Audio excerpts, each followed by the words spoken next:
Hallelujah.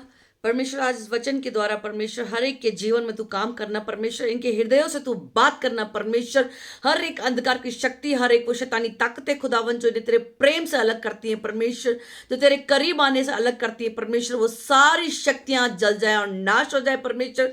और इनके जीवन में खुदावन पिता परमेश्वर तेरे वचन का प्रकाश जाए खुदावन, और ये तुझे ग्रहण करने वाले हो परमेश्वर।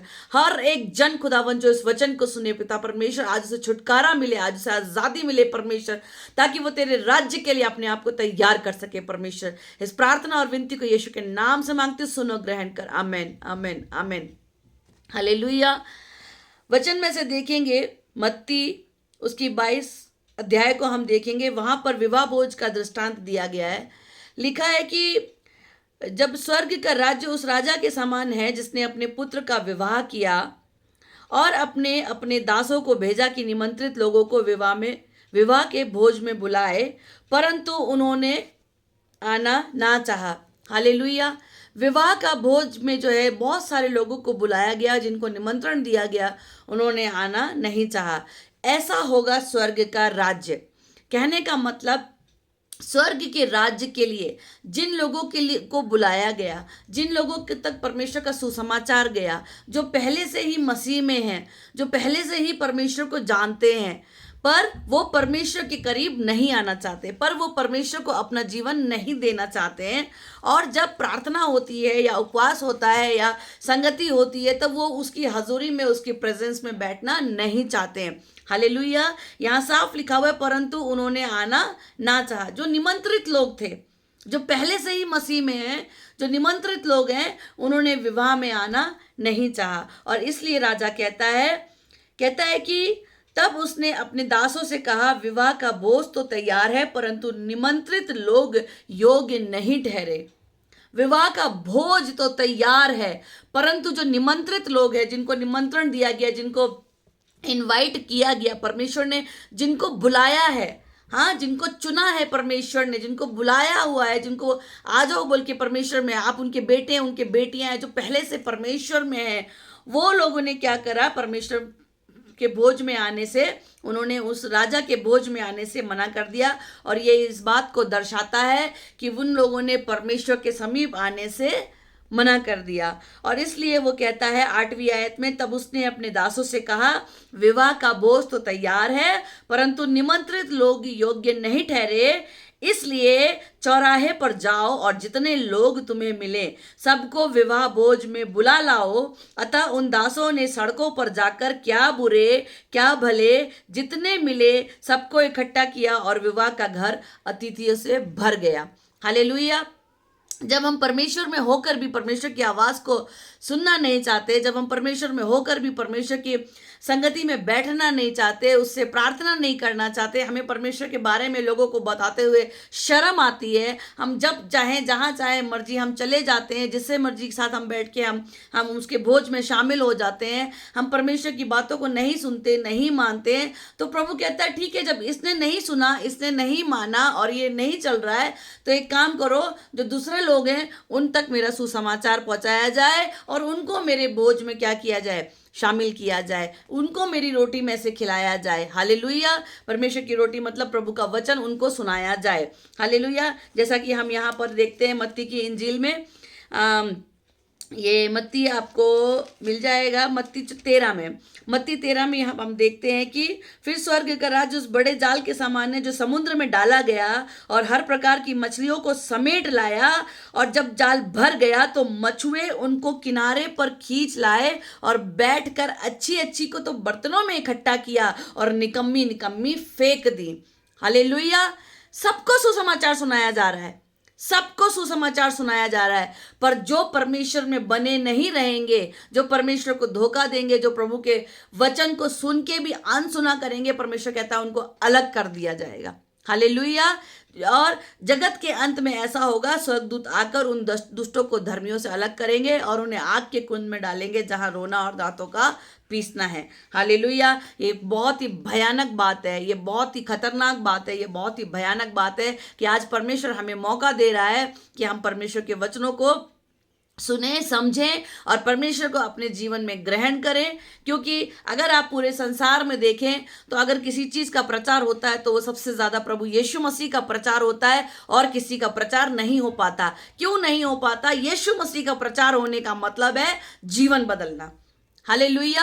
यीशु मसीह का प्रचार होने का मतलब है जीवन बदलना, और जीवन कोई भी बदलना नहीं चाहता। यीशु मसीह को वही व्यक्ति ग्रहण करता है, परमेश्वर को वही व्यक्ति ग्रहण करता है जो अपने जीवन को बदलना बदलना चाहता है और बदल लेता है। हालेलुया। वो परमेश्वर से प्रेम करता है। क्रिश्चियनिटी या मसीहत का मतलब है अपने पुराने कामों में मर जाना और परमेश्वर के साथ नए तरीके से जी उठना, अपनी पुरानी दुनिया को छोड़ देना, अपने पुराने रीति रिवाजों को छोड़ देना, अपने पुराने सब चीज़ों को, बेकार की चीज़ों को, गंदी चीज़ों को, गंदी आदतों को, गाली, क्रोध, ईर्ष्या, जलन, नफरत, मूवीज़ देखना या फिर नाटक देखना, फिल्मों के गाने गाना, या फिर मतलब ऐसी कोई भी चीज़ जो इस संसार की है, वो आपको उन चीज़ों से अलग आप हो जाते हैं और आप परमेश्वर के साथ अपने समय को बिताते हैं। हालेलुया। परमेश्वर के साथ अपने समय को बिताते हैं और आप अच्छी बातों की तरफ ध्यान देते हैं। वही होता है मसीहत में आना। आप नशों से आज़ाद हो जाते हैं। कितने लोग ऐसे आज नशों में हैं, वो नशा छोड़ना चाहते हैं पर नशा नहीं छोड़ पा रहे हैं। क्यों? क्योंकि उनके जीवन में प्रभु नहीं है। हालेलुया। कितने लोग ऐसे हैं जो बीमारी में, कितने सारे लोग हैं जो बीमारी में हैं। उन्होंने लाखों रुपया खर्च कर दिया पर उस बीमारी से आज़ाद होना चाह रहे हैं, पर वो आज़ाद नहीं हो पा रहे। अपना सारा पैसा लगाते हैं, डाइट भी फॉलो करते हैं, सब कुछ करते हैं, पर वो आज़ाद नहीं हो पा रहे। क्यों नहीं हो पा रहे? क्योंकि उन तक सुसमाचार नहीं पहुंचा। उन्होंने परमेश्वर का वचन सुना भी तो उसके ऊपर विश्वास नहीं किया, उसके ऊपर भरोसा नहीं किया। लेकिन जब आप परमेश्वर में आते हैं, प्रभु के वचन को सुनते हैं, भरोसा करते हैं, तो प्रभु आपको आजाद करता है। हालेलुया। लिखा है कि परमेश्वर ने यहाँ पर कहा कि इसलिए चौराहे पर जाओ और जितने लोग तुम्हें मिले सबको विवाह भोज में बुला लो। और अतः उन दासों ने सड़कों पर जाकर क्या बुरे क्या भले जितने मिले सबको इकट्ठा किया और विवाह का घर अतिथियों से भर गया। हालेलुया। जब आप परमेश्वर में आते हैं तो प्रभु आपको चेक करने आता है। हालेलुया। परमेश्वर आपको चेक करने भी आता है। और वैसे ही लिखा कि राजा भी जब चेक करने आया तो वहाँ एक व्यक्ति ऐसा मिला जो उस भोज में शामिल तो हुआ था, लेकिन उसने उस भोज के वस्त्र नहीं पहने हुए थे, उस भोज में बैठने के हिसाब, क्योंकि आप राजा के भोज में जा रहे हैं। जब आप राजा के भोज में जा रहे हैं तो आपकी तैयारी भी राजा जैसी होनी चाहिए। हालेलुया। आपकी तैयारी भी राजा जैसी होनी चाहिए। अगर आप परमेश्वर के राज्य में खुद को लेके जाना चाहते हैं, परमेश्वर के राज्य के लिए अपने आप को तैयार करना चाहते हैं, तो आपकी तैयारी भी वैसी होनी चाहिए। हर गंदी चीज़ों से, हर अशुद्ध चीज़ों से आपको आज़ाद होना पड़ेगा। हर पाप से आपको मुंह मोड़ना पड़ेगा। हर घृणा से, हर नफरत से आपको मुंह मोड़ना पड़ेगा, और आपको तभी परमेश्वर के राज्य में क्या हो गई? एंट्री मिलेगी। हालेलुया। लिखा है कि तब राजा ने सेवकों से कहा, इसके हाथ पांव बांधकर उसे बाहर अंधियारे में डाल दो, वहां रोना और दांत पीसना है, क्योंकि बुलाए हुए तो बहुत हैं परंतु चुने हुए थोड़े हैं। हालेलुया। जब राजा के पुराने ज़माने में जब राजा के भोज में जब शामिल होते थे लोग, तो चाहे वो गरीब हो, चाहे अमीर हो, चाहे कोई भी हो, वो अच्छी तरीके से राजा के भोज में आपको जाना होता है। हाँ, अगर उसके पास नहीं भी है तो राजा जिनको आमंत्रित करता था अपने राजभवन से उनको वस्त्र दिया करता था। और यहाँ हम देखते हैं एक व्यक्ति ऐसा निकला जिसने वो वस्त्र भी पहनना नहीं चाहा और ऐसे ही उसने उस भोज में शामिल होना चाहा। कहने का मतलब परमेश्वर का अपमान किया। आज सबको सुसमाचार सुनाया जा रहा है, हर किसी तक परमेश्वर का वचन पहुंच रहा है, लेकिन अगर आप परमेश्वर के वचन को ग्रहण नहीं करते हैं और प्रभु का अगर आप अपमान करते हैं, तो लिखा हुआ है कि हाथ पांव बांध कर उसे बाहर अंधियारे में डाल दो और रोना और दांत पीसना होगा। वहां पर रोना पीटना और दांत पीसना होगा। अगर आप परमेश्वर के वचन को ग्रहण नहीं करेंगे, अगर आप परमेश्वर को नहीं आप परमेश्वर की बातों को नहीं सुनना चाहेंगे, तो ऐसा सब कुछ होना स्वाभाविक है। ये होना ही होना है। ये बात सुनने में शायद थोड़ी खराब लगे, लेकिन ऐसा ही है। हालेलुया। यहाँ पे लिखा है, तब पौलुस बरनबास से निडर होकर कहा, अवश्य था कि परमेश्वर का वचन पहले तुम्हें सुनाया जाता, परंतु जब तुम उससे दूर हटाते हो और अपने अनंत जीवन के योग्य नहीं ठहराते, तो देखो हम अन्य जातियों की ओर फिरते हैं। हालेलुया। जब मसीह लोग परमेश्वर के वचनों को नहीं सुनते, तो लिखा कि वो दूसरी जातियों की तरफ अब परमेश्वर के वचन को लेके जाते हैं। हालेलुया। और आज ऐसा ही हो रहा है। आज हर एक तक परमेश्वर का वचन पहुंच रहा है। हर एक तक परमेश्वर का वचन जा रहा है, लेकिन क्या आप उस वचन को ग्रहण करने के बाद, सुनने के बाद आपकी तैयारी है? क्या आप खुद को आज तैयार कर रहे हैं परमेश्वर के राज्य के लिए, या तैयार नहीं कर रहे? क्या आपकी कुप्पियों में तेल भरा हुआ है? क्या आप अपना पुराने पापों से मुंह मोड़ चुके हैं? क्या आप अपने गुनाहों की माफ़ी मांग चुके हैं? अगर कर चुके हैं तो आपके लिए बहुत अच्छी बात है, लेकिन अगर नहीं कर चुके तो अभी भी अनुग्रह का समय है, अभी भी टाइम है। हमें अपने आप को, अपने मनों को फिराना होगा, परमेश्वर से माफ़ी मांगनी होगी और परमेश्वर की ओर मुड़ना होगा, क्योंकि परमेश्वर किसी धर्म या जात या नाम या गली या मोहल्ले या माँ या बाप को नहीं बदलता। परमेश्वर आपके हृदय को बदलता है, परमेश्वर आपके जीवन को बदलता है, परमेश्वर आपके जीवन जीने के तरीके को बदलता है। परमेश्वर आपको फालतू के रीति रिवाजों से, फालतू के जादू टोने से, टोटकों से, फालतू की बेकार की बातों से परमेश्वर आपको आज़ाद करता है और आपका ध्यान, आपका मन परमेश्वर की ओर लगाता है, परमेश्वर के कामों की ओर लगाता है। हालेलुया। आपको अपनी शांति से भरता है, आपको अपनी दया से भरता है, आपको अपने प्रेम से भरता है। लिखा है कि प्रभु ने हमें यह आज्ञा दी है, मैंने तुझे अन्य जातियों के लिए ज्योति ठहराया ताकि तू पृथ्वी की छोर तक उद्धार का द्वार हो। हालेलुया। यह सुनकर अन्य जातियां आनंदित हुए और परमेश्वर के वचन की बढ़ाई करने लगे, और जितने अनंत जीवन के लिए ठहराए गए थे उन्होंने विश्वास किया। तब प्रभु का वचन उस सारे देश में फैलने लगा। हालेलुया। हमें भी आज तैयार करना है, हमें भी उस स्वर्ग के राज्य के लिए खुद को तैयार करना है। आज हमारे पास समय है। मेरा आप लोगों से यही निवेदन है, मेरी आप लोगों से यही विनती है कि हम समय को वेस्ट ना करें, हम बर्बाद ना करें।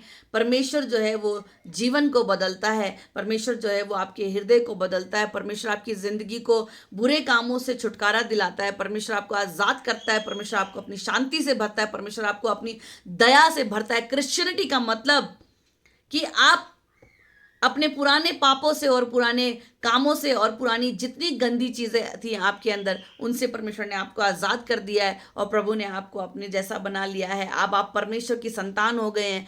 आपकी परेशानी परमेश्वर की परेशानी है।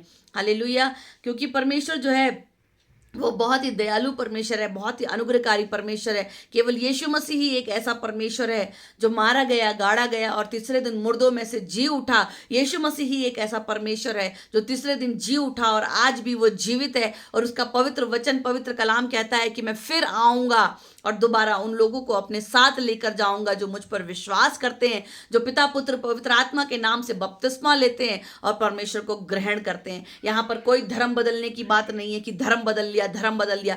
कोई धर्म नहीं बदला गया, वही धर्म है, वही सब कुछ है, बस धार्मिकता बदल दी गई। परमेश्वर ने आपको नया जीवन दे दिया, आपको नई सांसें दे दी, नई धड़कनें दे दी। अब आपकी हर सांसों में, आपकी हर धड़कनों में परमेश्वर का डर है, परमेश्वर का भय है, परमेश्वर का प्रेम है। आपकी आत्मा जो है वो परमेश्वर के साथ जुड़ चुकी है। हालेलुया।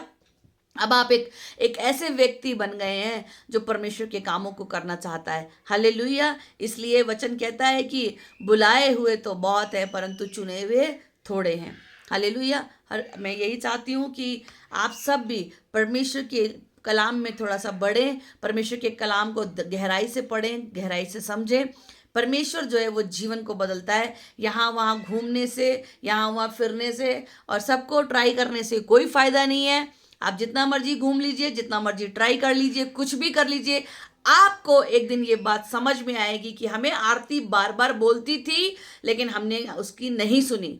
हालेलुया। हमने उसकी नहीं सुनी और हमने वो बात नहीं मानी। हालेलुया। आज हो सकता है मैं आप लोगों की नज़रों में शायद पागल लग रही हूँ, आपको लगता होगा अरे यार ये तो हमेशा बस परमेश्वर के बारे में इस तरीके की काम को करती रहती है, पर मैं आप लोगों को बताना चाहती हूँ ये परमेश्वर का काम है, ये प्रभु का बोझ है जो मेरे हृदय में है, और मैं नहीं चाहती कि मुझसे जुड़ा हुआ कोई भी मेरा साथी या मेरा मित्र में या मेरा भाई या मेरा बहन जो है वो परमेश्वर के राज्य में प्रवेश ना हो पाए। हालेलुया। मैं चाहती हूँ कि अधिक से अधिक रूहें जो है वो बचाई जाएं। हालेलुया। परमेश्वर आपको इन वचनों के द्वारा आशीष दे, प्रभु आपके जीवन में कार्य करे। God bless you all. Amen.